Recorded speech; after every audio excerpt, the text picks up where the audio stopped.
Oh my gosh, hi, how are you? It's so great to see you. How are you doing today? Great. Anyways, hi, I hope you're having a wonderful day today. My name is Bailey Sarian, and today is Monday, which means it's murder, mystery, and makeup Monday.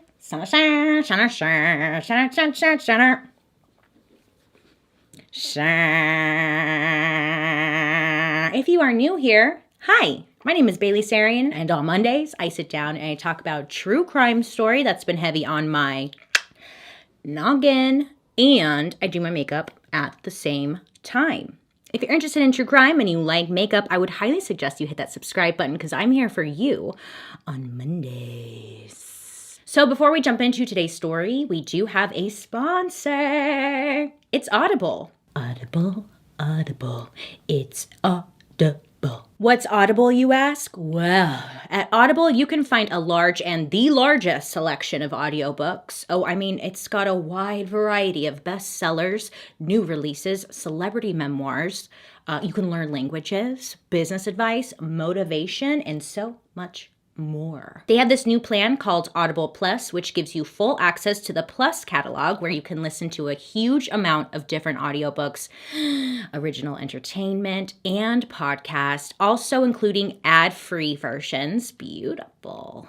There's no limit as to how much you can listen to each month, which is great if you're an avid listener. You can find guided fitness, meditation, and even like sleep tracks so you can get some peace of mind around here. I was doing so well. I was doing meditations almost every morning, and then I fell off for some reason. Anyhow, you can download and listen anywhere on any device. New members can also try Audible Plus for 30 days on them. Take advantage of that little situation. Right now, I've been listening to... Where's my phone? I've been listening to Debbie Reynolds' Unsinkable, a memoir. Yes, the legendary actress and performer, Miss Debbie Reynolds. What else would I listen to? Hello? It's been an interesting ride. It's about the entertainment industry, friendships, family, hitting rock bottom, and just all around the personal experience of classic Hollywood days from Miss Reynolds' perspective. It's fascinating. I love it. Oh, also, I've been listening to the Scientology Fair Game podcast with Leah Remini and Mike Rinder. Oh, it's juicy. I am obsessed with Scientology. They are low-key psycho.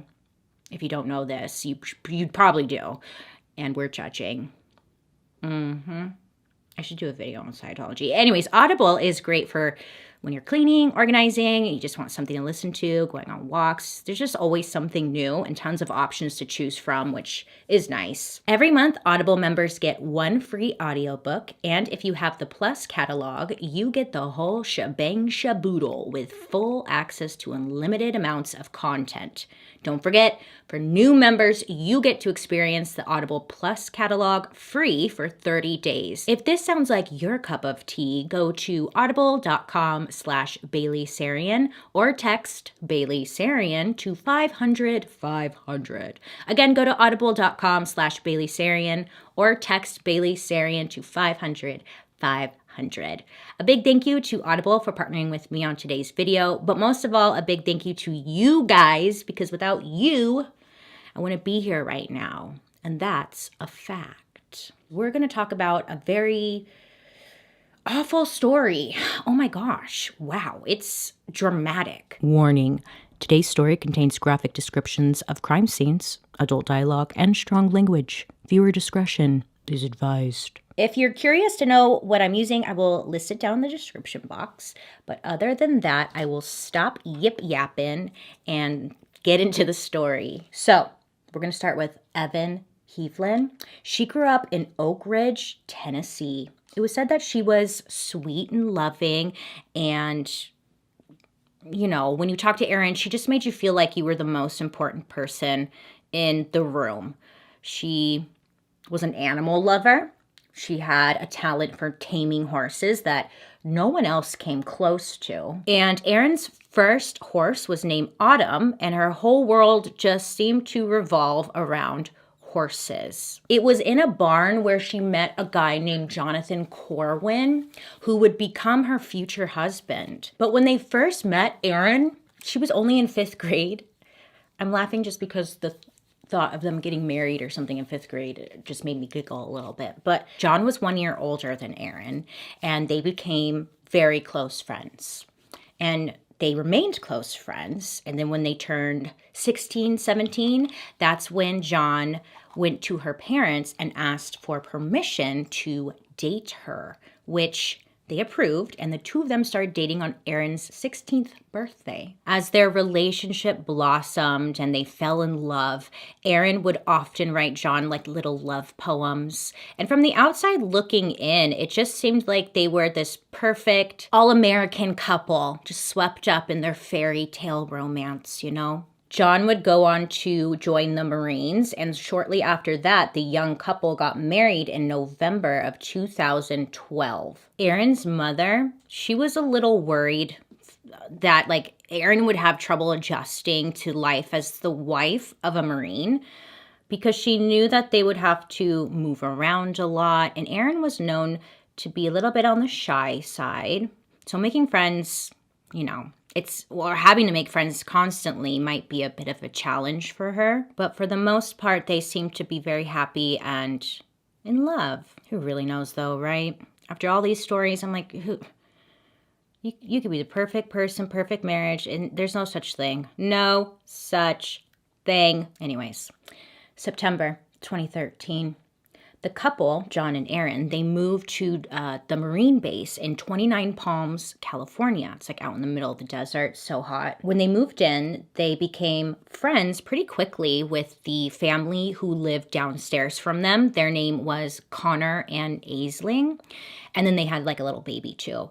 And then they also had another neighbor, and their name was Chris and Nicole Lee, plus their 6-year-old daughter, Liberty. And they lived right next door. So family under them, family next door. So while the husbands were doing their thing on base, a lot of the times the wives, the 3 neighbors, Aaron, Aisling, and Nicole, they would all hang out together. They would have lunch, they would chat. And when the husbands were home, they would barbecue, have little movie nights, It was just nice to have some friends in this new location. At first, life on the base seemed to be going fine and dandy. But soon, just the normal struggles of married life made their appearance in Aaron and John's relationship. Money was a big issue, and the two of them would often argue over it, accusing one another of overspending. You're overspending. Why did you buy that? Why are you buying? You never have enough money, right? And there's just always something to fight about over it. So they're bickering a lot. Soon after, Aaron found out that she was pregnant, and once that became the new focus, the money issues were just put on the back burner, and they were just excited to start a family of their own. So Erin's excited. She wanted to be a mom, and she, of course, went to Facebook and posted on Facebook that she was pregnant, and she was sharing it with her friends and family back at home. Everyone's all excited for her, and Erin couldn't wait to be a mom. So several weeks go by after posting the announcement on Facebook, and sadly, Erin ended up miscarrying the baby. She was absolutely devastated, heartbroken.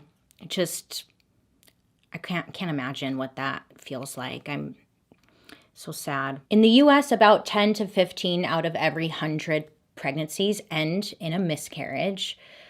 But it doesn't make it easier knowing the statistics, really. And despite there being others who have shared the experience, like many women who go through the trauma of losing a baby before it's born, Erin felt very much alone. And she started to kind of withdraw from her marriage and just her social circle. She was growing emotionally distant. Her husband said that he really didn't know how to comfort her at all. He tried to, but he just didn't know how. And unfortunately, it just really started to drive a pretty big wedge between the two of them. But there was someone else who was there for Erin during these difficult times. It was her friend and neighbor, Chris Lee. So Erin at this time was 19 years old, so she's still really young, and she's struggling with the loss of her pregnancy, and her husband, again, doesn't really know how to comfort her. Erin would strike up a conversation with 25-year-old Christopher Lee, again the neighbor, and Chris was one of those guys who just really loved to make people laugh. But he had his own sadness that he seemed to be battling with. And him and Erin seemed to like really connect with that. Like Chris was dealing with his own depression because recently he had been denied deployment. Normally this would have the opposite effect. But for Chris, it was considered a heroic honor to go. So it's just something he so greatly wanted to do. So when he was denied, it was devastating to him, and he was very, very upset. So Chris had told Erin that he would play Russian roulette every morning to decide like if he was going to go on with his day or not. If you don't know, Russian roulette is a game, quote unquote game, where you have a loaded gun. Well, it's partially loaded. Usually like one of the things is loaded. And then you pull the trigger to see if it's going to go off or not. It's the kind of behavior that you should definitely reach out for medical help, not necessarily tell your neighbor in a casual conversation, but, you know, Erin felt bad for him. You know, she was very drawn to people who were broken or hurting. So helping care for Chris, it gave her a sense of purpose, being there for him. Also, just talking with Chris really distracted her from, you know, with the pain from like losing her baby. So they both just kind of found comfort and purpose in their friendship. It's never good when you're in a bad place and you seek out companionship other than the person that you're in a relationship with. Like that usually doesn't end well, you know? And I mean, here we are on this Monday upload, so therefore I'm pretty sure this won't end well. Chris and Erin had already spent a good amount of time together within their friend group, but with their new bond, they started hanging out more and more when like their spouses weren't around. Erin, she also spent like a lot of her free time volunteering at a place called White Rock Horse Rescue, where Chris and his wife Nicole also sponsored horses at. So Erin would spend a lot of her time there, and Chris would end up going over there as well, spending, you know, a little bit of extra time with Erin at the barn. Without his wife around, they were becoming very close. And Erin felt like she finally had somebody like to really talk to and someone to really express how she was feeling inside. And Chris felt the same way. Then on Sunday night in February of 2014, Chris and his wife Nicole went over to Erin and John's to watch a new episode of The Walking Dead together. Now, Erin, she wasn't really into the show so much because she felt like it was a little too violent for her. So she hung out for a bit and then she like headed off to her bedroom to play some video games instead. So Chris sees Erin take off, and instead of hanging out with his wife and John and watching the show, he gets up and he heads to the bedroom to hang out with Erin and play video games.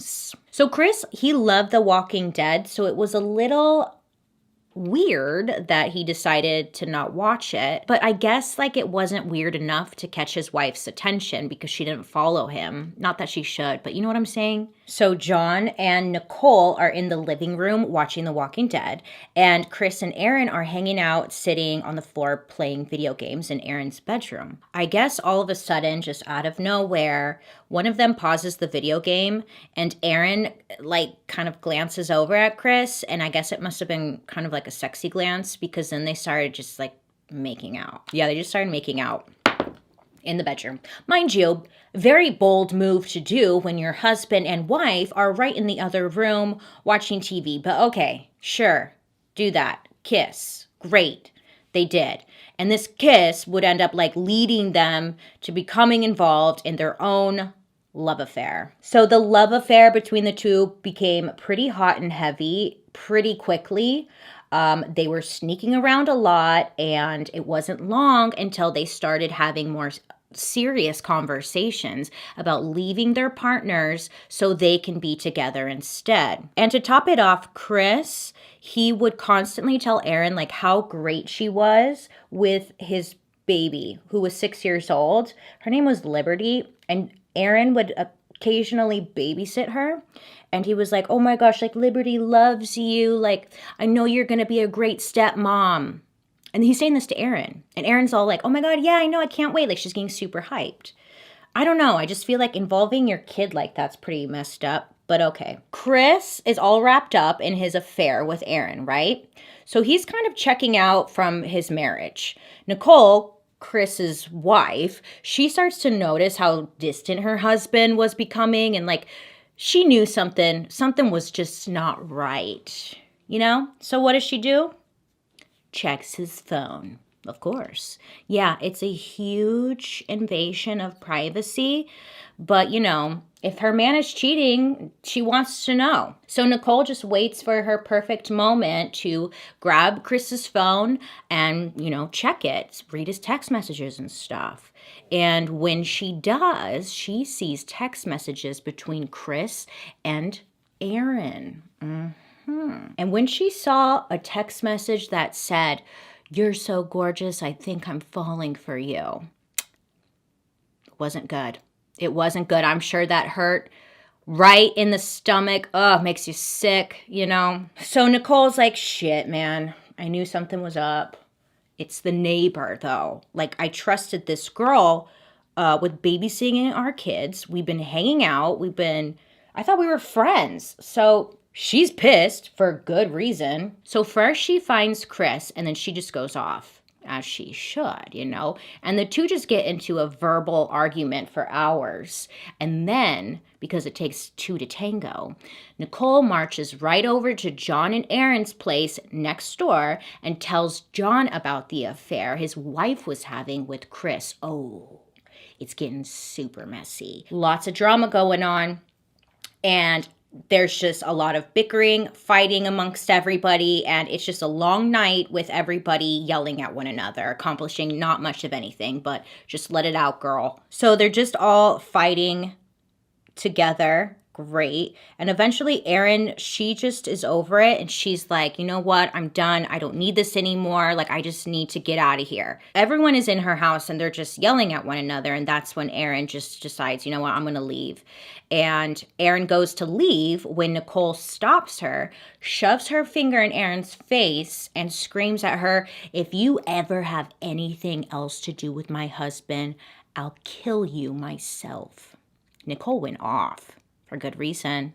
Again, you know, that was her friend, someone she trusted. How dare you? I'm assuming here that John was pissed off as well, but he stayed pretty quiet about his feelings and thoughts on the whole situation.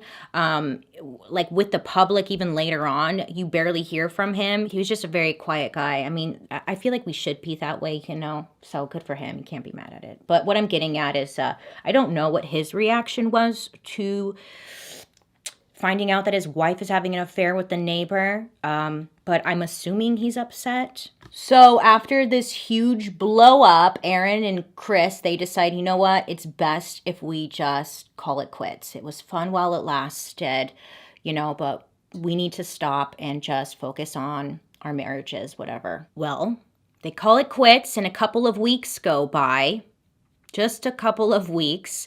And of course, the two cannot resist one another. But they both knew that their love affair was going to have an expiration date because Chris's service in the Marines was scheduled to end on July 4th, 2014. When his service was over, the plan was for him, his wife Nicole, and their baby to move back to Alaska. And that was approaching pretty quickly. It was literally a few weeks away. Something happens. Right before their big move back to Alaska, Erin finds out that she's pregnant. But this time, instead of being super jazzed and going to Facebook and like posting about it, she wasn't really sure how to feel. It's believed she felt this way because she wasn't sure who the father was.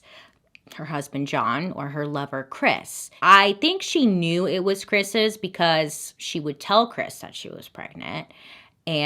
But she couldn't say for sure. Ooh, you're in a pickle. You fucked up. You fucked up. This is a side note, but if you're going to have an affair, the least you can do is wear a condom. It's not that hard. It's not that hard. If you're going to do it, at least be smart. You can't be making stupid choices and then make another stupid choice by not. No, absolutely not. If you're going to be stupid, you got to be smart about it. Wrap it up. Thank you for coming to my TED Talk. On June 28th, 2014, Chris was supposed to go coyote hunting with his buddy out in Joshua Tree National Park. He told his friend that he wanted to go hunt for coyotes, but also there was a bunch of abandoned mine shafts out there, and he thought it would be super exciting to go and explode a propane tank in one of the mine shafts. You know, just for the hell of it. So Chris is super jazzed about this. He's all excited to go. But his friend that was supposed to go with him called him up last minute and had to bail. So he's all bummed. He's like, damn it, whatever. I'll just go by myself and blow stuff up. That's what Chris is saying. And that's what he does. He's just going to go by himself. That's fine. Now, it's a super strange coincidence here, but Erin was also planning to go over to Joshua Tree that day. She told her husband, John, that she was going out to Joshua Tree to kind of like scope out some places to take her mom when she came out to visit them. So she tells John goodbye. She's heading out for the day. She leans over. She gives him a kiss. She says, I love you. He says, love you back. And then she heads out to Joshua Tree. Mind you, Joshua Tree, it's not that far from 29 Palms. They're kind of close. It's like just one big desert. I'm not sure what Erin was looking for out there, but that's where she was going. So those are the stories that Chris and Erin told people, right? Chris is going out to hunt coyotes by himself, and Erin was going to look for places to take her mom. However, turns out the relationship between the two of them was far from over. A couple of days before they both headed out to the desert, Chris told Erin that he had a surprise for her and asked her to meet up with him in Joshua Tree. Erin, who again is pregnant with her lover's baby, maybe, we don't know. She was excited because she thought that Chris was asking her to meet out there because he was going to propose to her or maybe like break the news that he was finally ending it between his wife and would be with Erin now. And then they could live happily ever after, you know? So it's believed that this is why Erin was going out there to Joshua Tree, not to spot out places to visit her mom.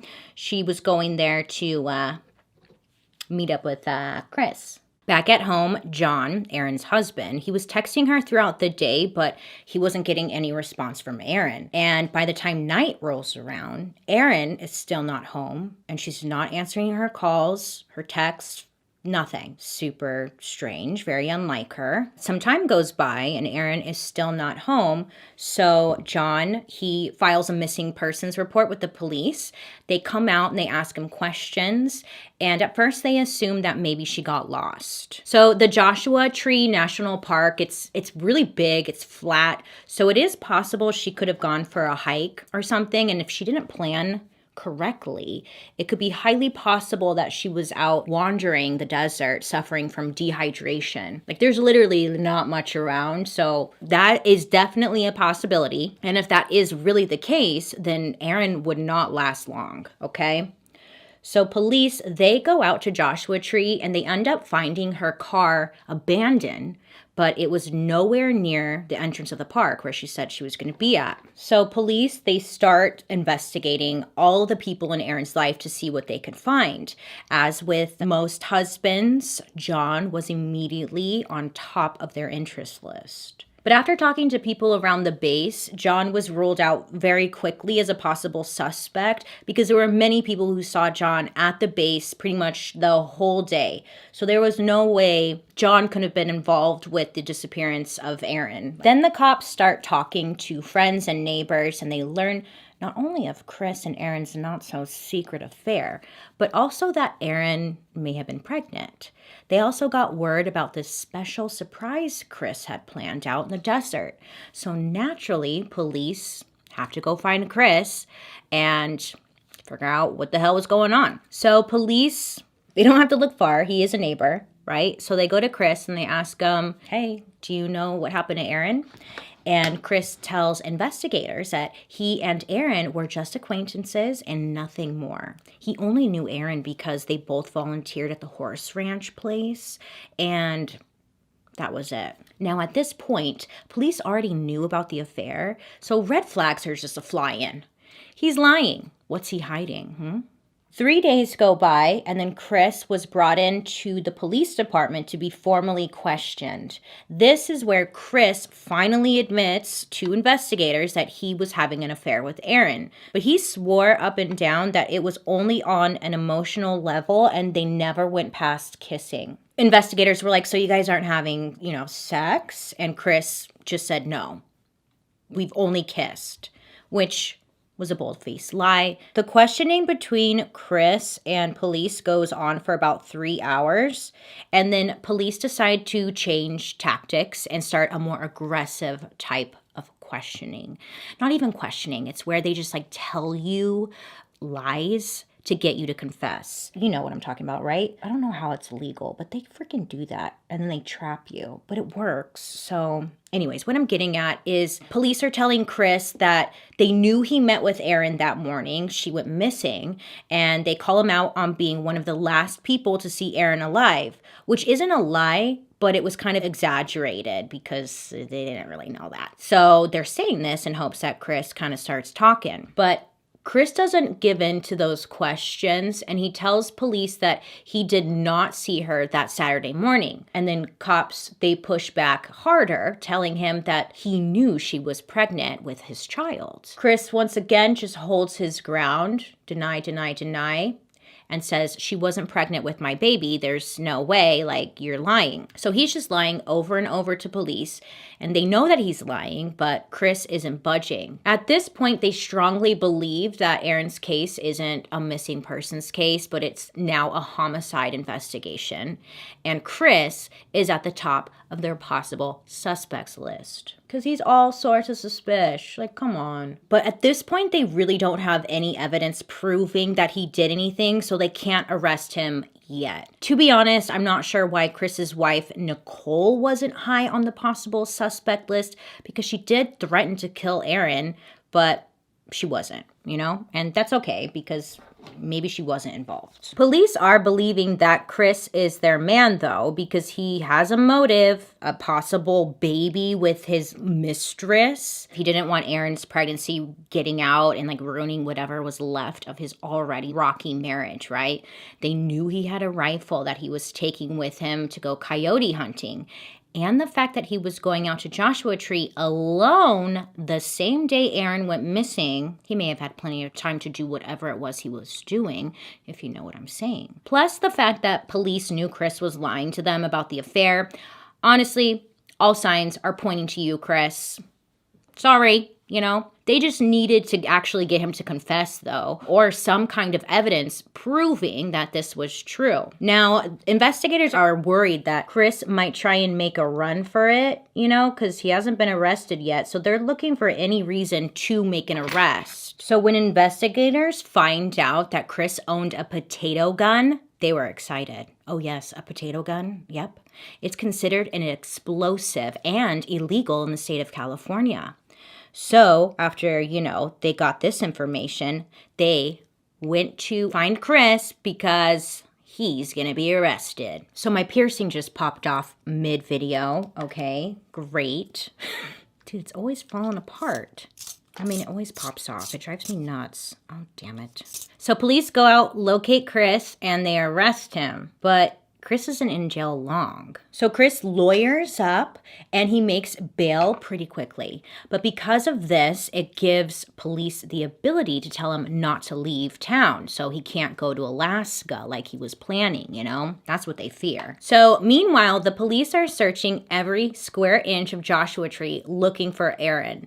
They end up covering 1,200 square miles, and they even have 6 different law enforcement agencies and hundreds of volunteers covering the ground, helping look for her. So the searching goes on for weeks, and police can't seem to find a single trace of Aaron.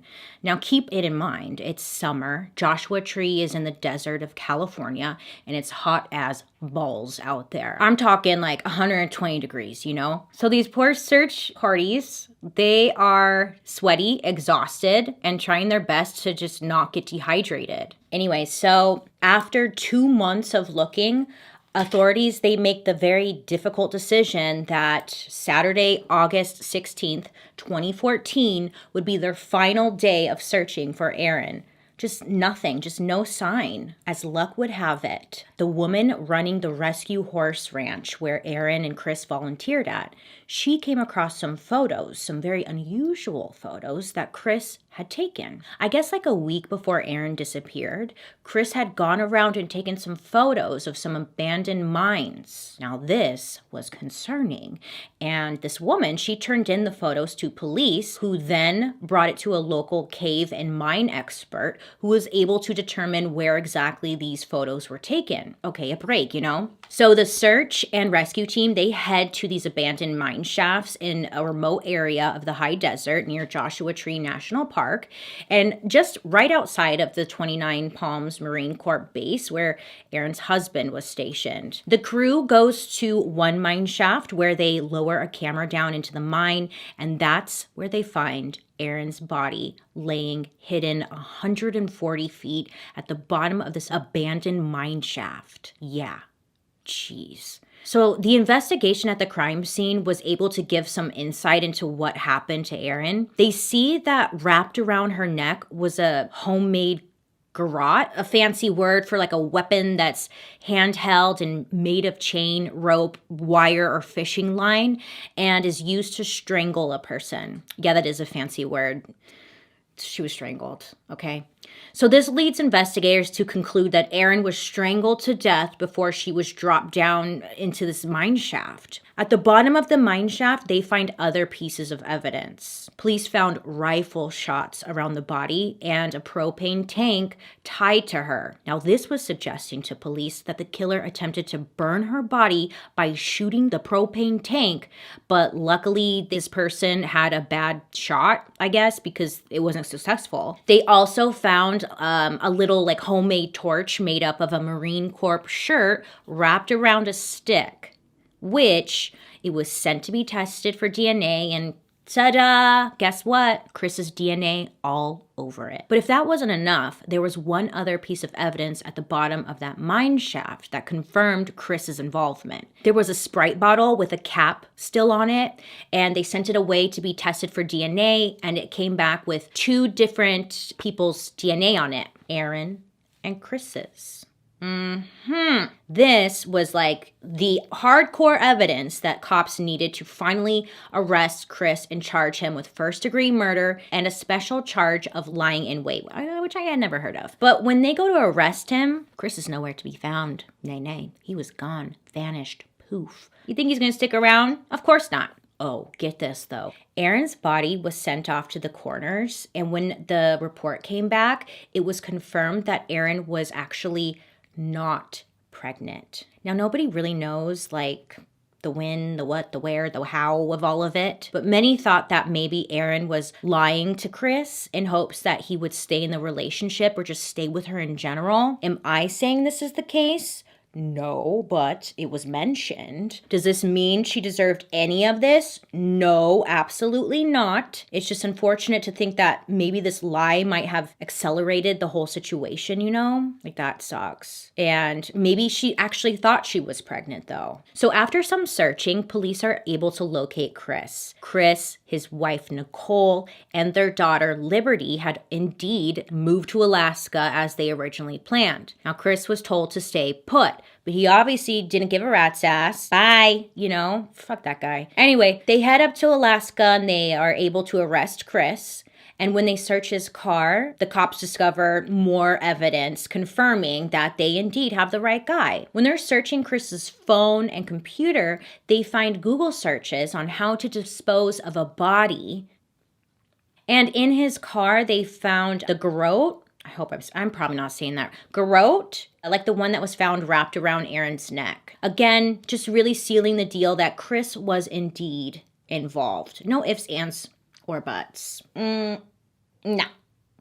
This is a side note, but I couldn't help but think this whole time. Have you ever noticed that the new age killer's name is usually Chris, and there always seems to be a Nicole close by. Can you think of some other cases where that may be the case? Because I most certainly can. I'm just kidding. But like I noticed that because Chris and Nicole, remember like Chris Watts and his lover Nicole? I don't know.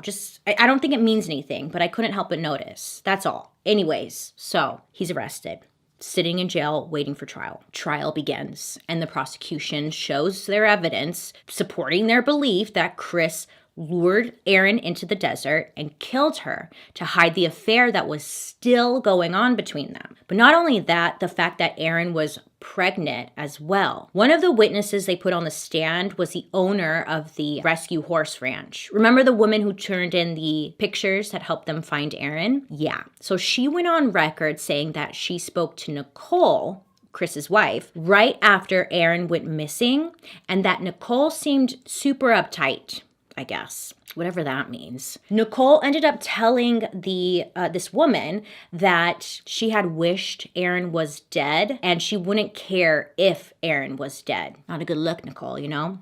And then Nicole said something super suspicious. She's like, if there's no body, there's no case. We knew Nicole was pissed, but was she pissed off enough to actually follow through with that threat? I don't know. You know, like I think a lot of times when you're really angry, you say something like, oh my God, I'm going to kill him. I'm going to kill her, whatever, like, because you're mad, but you don't actually mean it. And then in cases like this, could you imagine if you said that and then like that person actually died and you're like, oh shit, like, you know?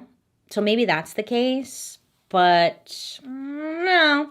Anyways, so the ranch owner also told the court about how Chris and she were having some small talk. I wish I could talk. I can't even talk. Where Chris went on to tell her that he had done some exploring around and found a certain mine shaft that nobody would find. He's telling this to the owner of the horse place. And then he was all super casual and asked her like, hey, can I borrow your propane tank? I want to use it to play some games. For some reason, the owner, she didn't think anything of it. And she gave him a propane tank. Is that a thing? Don't try that. Please don't try that. It sounds very dangerous. Fires, we don't need it. The prosecution also brings in a criminalist who testifies that the firing pin markings on a .22 caliber bullet casing, which was found near the same mine where Aaron's body was found, it matched the rifle that Chris had left back at the ranch. It's really not looking good for you, Chris. But then, on November 4th, 2016, the trial takes an unexpected turn. While Chris is on the stand, the prosecutor asked Chris if he was the person who strangled Aaron. And it was like a bomb went off in the courtroom. Ka-boomy, you know? Chris replied with 3 little words that just turned this whole case upside down. Those 3 words, you ask? Well, it was a confession. Well, he said, yes, I am. Those were the 3 words. Yes, I am the one who strangled her. So great. But this threw everybody off. Like, why is he all of a sudden confessing? What's the game plan with this move you're doing, sir? So Chris goes on to tell the court that he indeed strangled Aaron in a fit of rage. But now that he had time to calm down and really think about his actions, he wanted to come clean and do the right thing. Just want to be the good guy. He told the court that at first he was afraid to tell the truth, but also in the back of his mind, he was thinking that he could possibly get away with it. He admitted to still being very angry at the time, so he didn't want anyone to find her. But then he went on to say that he's no longer afraid to tell the truth and that he wanted to let everyone know what he did and would accept the punishment that they gave him. Which sounds like, okay, great, you know?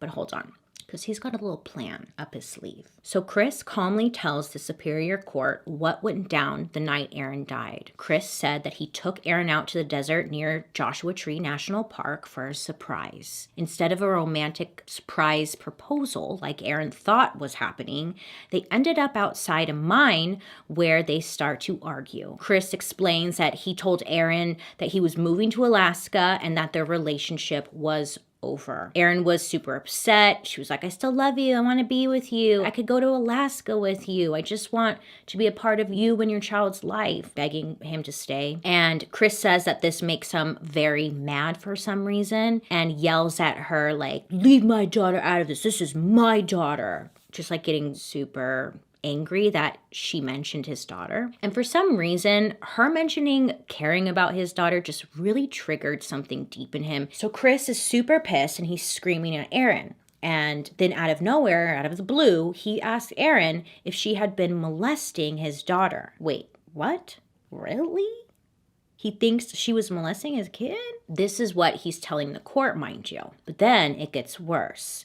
He says that Aaron admits to it. I'm going to take a little pause here and say that in my personal opinion, I believe that Chris was lying because he wanted to give a valid reason as to why he got so angry and strangled/murdered her. I am sure you're thinking the same thing, but I just wanted to make that clear. So Chris is telling the court that Aaron was actually molesting her, and everyone was just supposed to believe it, I guess. There's no proof, he just says it. Chris goes on to tell the court that one night after Nicole had given their baby a bath, she noticed that the little girl's lower area was red and irritated. Earlier that day, Aaron had been babysitting the kid. So Chris said that the more he thought about the situation, the more like the gears were turning in his head.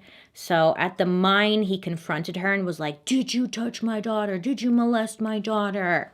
And Chris said that's when Aaron confessed to molesting his daughter.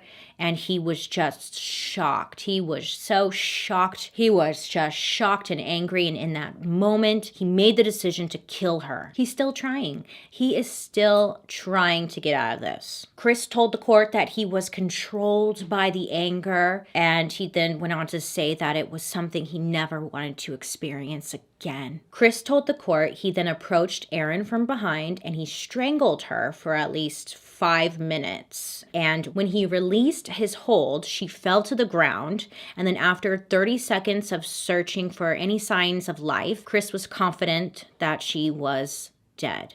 He then dragged her body to the mine shaft and pushed Aaron into it headfirst. So during Chris's testimony, his attorney briefly questioned him with the sole purpose of emphasizing that Aaron's death was not premeditated, but the district attorney was focusing on Chris's lies he told to investigators and not admitting responsibility until he was in court and in front of an audience. So the DA accused Chris of wanting the attention and making Aaron's death about him. He also accuses Chris of spinning a story about this molestation of his daughter as a way to get sympathy from the jury, which he's hoping it would give him like a lesser charge, maybe involuntary manslaughter. But nay, Chris, no one believed you. The jury saw right through your dumb ass, and it only took them about 15 minutes to come back with a verdict. He was convicted of first-degree murder, and on Tuesday, November 29th, 2016, he was sentenced to life in prison without parole. Bye-bye.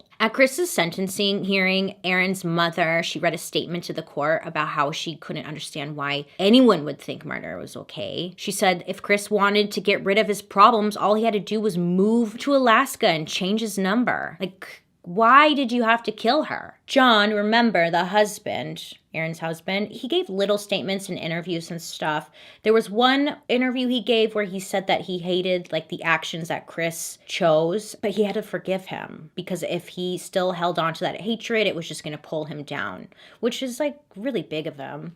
He's so quiet. I hope he's okay. I'm sure that had to be freaking hard. He hasn't given many interviews or made any statements, and he's just all around a pretty quiet guy, and that's probably for the better. I hope he's doing all right. During all of this, Nicole, Chris's wife, she stayed out of the public eye and wasn't there for Chris's sentencing. At Chris's sentencing, he did address the court. He confessed to killing his girlfriend to save humanity. But he did apologize to Aaron's friends and family for the hurt and pain that he had caused them, saying that he didn't want to kill Aaron and he didn't plan on it. But weirdly, even after confessing and being found guilty, he still continued to stick with the same story. He still has been saying that this is what happened. Christopher Lee is now 31 and he's incarcerated at the California Institution for Men, a state prison located in Chino, San Bernardino County. As per his sentencing, the ex-Marine will spend the rest of his natural life behind bars. Good. Honestly, like, this is tragic. I feel like you hear stories like this all the time on 2020, Dateline, all that stuff, where it's like somebody cheats, things get messy, then somebody gets murdered. But with this one, like Chris, he was very dramatic. Okay, the fact that he put her in a mine shaft, the propane tank, like, come on. There's something loose in his head. So I'm glad he got caught because that's terrifying. I don't care what you have to say. If someone cheats or whatever, they don't deserve to die. So if I see comments like that, I'm gonna shut it down and tell you to shut the fuck up, roundhouse kick you to the face. Because look, yes, she had an affair, whatever, but no one deserves to die over an affair. So it never fails. I always see comments like that, like, well, she deserved it. No, she didn't. I wish this had like a happier ending, right? This whole case is just super horrible. Not only does this guy kill his girlfriend, quote unquote girlfriend, with his baby, but he then accuses her of being a child molester, knowing that she can't stand up for herself. How dare you? That's very Jodi Arias of you. Freaking terrible human. I hope you rot. Goodbye. You won't be missed, Chris. Anyways, I would love to hear your guys' thoughts down below. I mean, what can we say, really? Anywho, I hope you have a wonderful rest of your day today. You make good choices. Let me know down in the comment section who you want me to talk about next time. But other than that, I'll be seeing you guys later. Bye.